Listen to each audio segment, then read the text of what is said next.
Hey, Washington Eagles. Miss Sayla here. I'm delighted to come to you this evening and read your bedtime story. I will be reading to you for the next 5 nights because I got a gift from a woman who doesn't even live in Oklahoma, who knew that our school was closed and that we weren't getting to go and see our teachers and have our books in our classrooms. So this lady, who I didn't even know, mailed me 5 books from a series called the Sweet Pea and Friends series. And she mailed them to me so that I could read them, record them, and share them with the children at our school. So that's a very thoughtful gift from someone we don't even know. So this story comes to you from Moonrise Farm in Essex, Vermont. There's a real farm, and this real sheep named Sweet Pea lives there. John and Jennifer Churchman own this farm, and all the illustrations you see in this book are photographs taken by John Churchman, and he uses a computer program to manipulate them to make the illustrations for these stories. So like I said, for the next 5 nights, I'm going to bring you a lovely story about Sweet Pea and her friends in Essex, Vermont. John and Jennifer Churchman, the farmers who live here, wrote this story and did the illustrations. This one is called The SheepOver.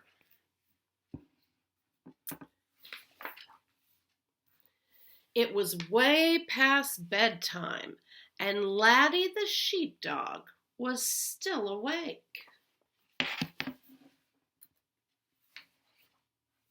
The winter moon hung low in the sky.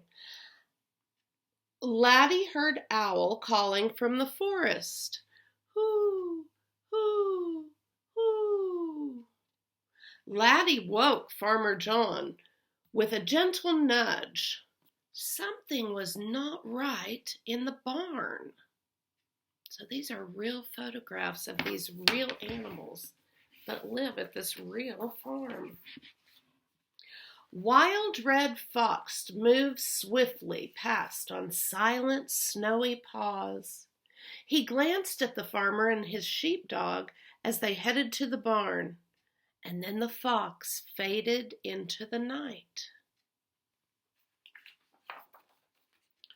All was silent in the barn as Laddie moved quietly past Sadie the pony and around the watching sheep. He found Sweet Pea, the orphan lamb, curled on the hay. Her closest friends, Prim, Sunny, and Violet, stood nearby, urging her, "Up, up, up."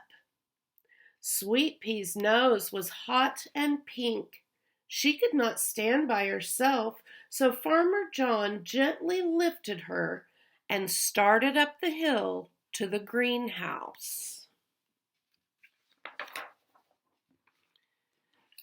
Buff Orpington the rooster stirred as the farmer walked past.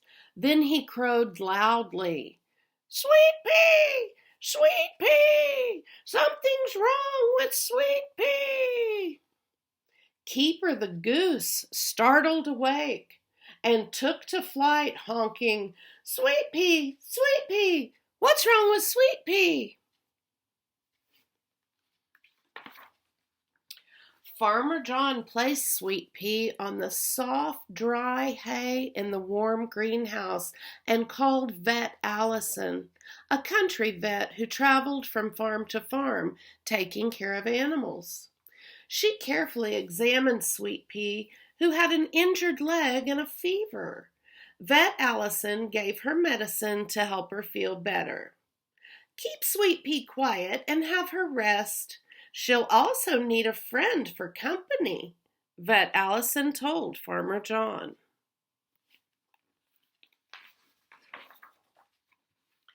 Farmer John brought Sweet Pea's good friend Prim to stay with her so she wouldn't feel lonely.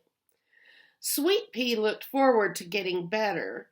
Vet Allison had told her that when she was well again and could walk down the hill to the barn, she could have a sleepover in the greenhouse with her friends to celebrate. That sounds fun. The day finally came when Sweet Pea felt able to walk down the hill to the barn for her appointment with Vet Allison.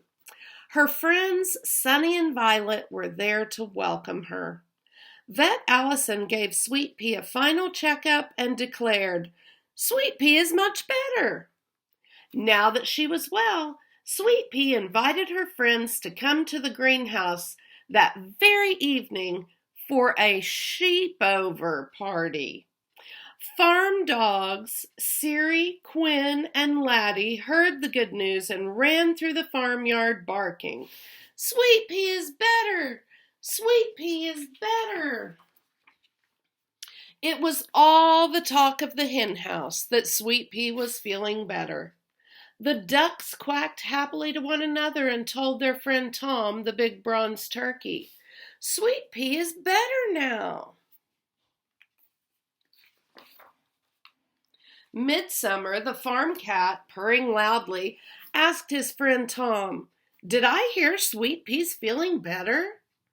"Yes, yes," gobbled Tom. "Sweet Pea's better. Sweet Pea is better."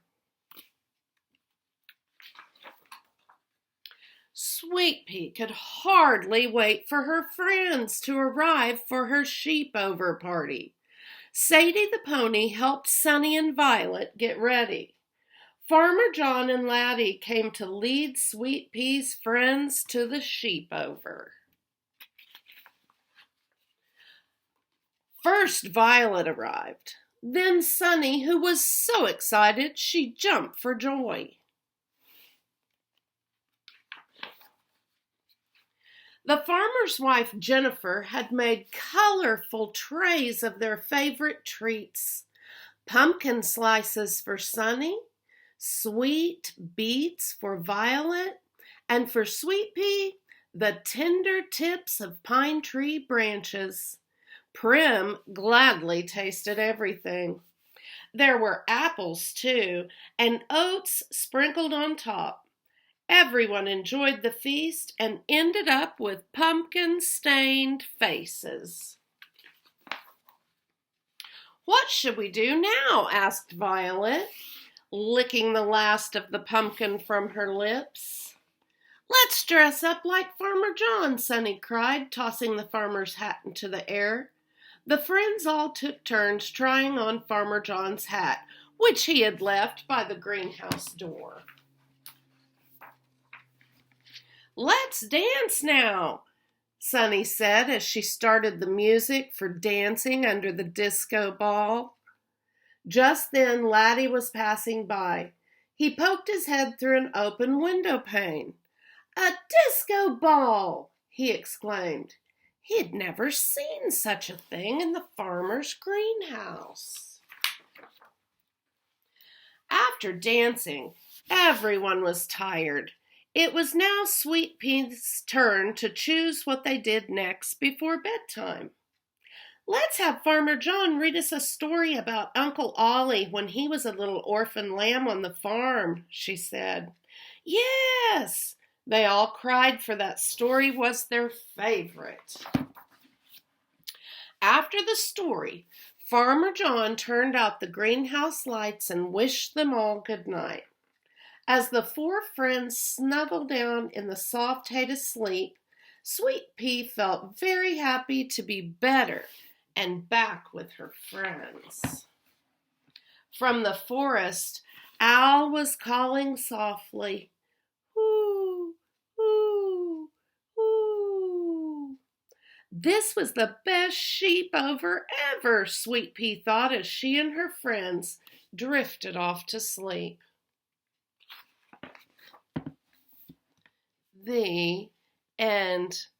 At the back of this book, it tells you about Moonrise Farms in Essex, Vermont. It tells you about John and Jennifer Churchman and all the animals on their farm. It's really a good story. I hope you enjoyed it. You can go to, I wrote this down so you could see it. Okay. sweetpeafriends.com, and you can read real stories about these animals every day. I think they even have some live cams on there, if I remember. So enjoy. I hope you check it out, and I'll see you tomorrow night with another story from Sweet Pea and her friends. Good night, Eagles. Love you guys.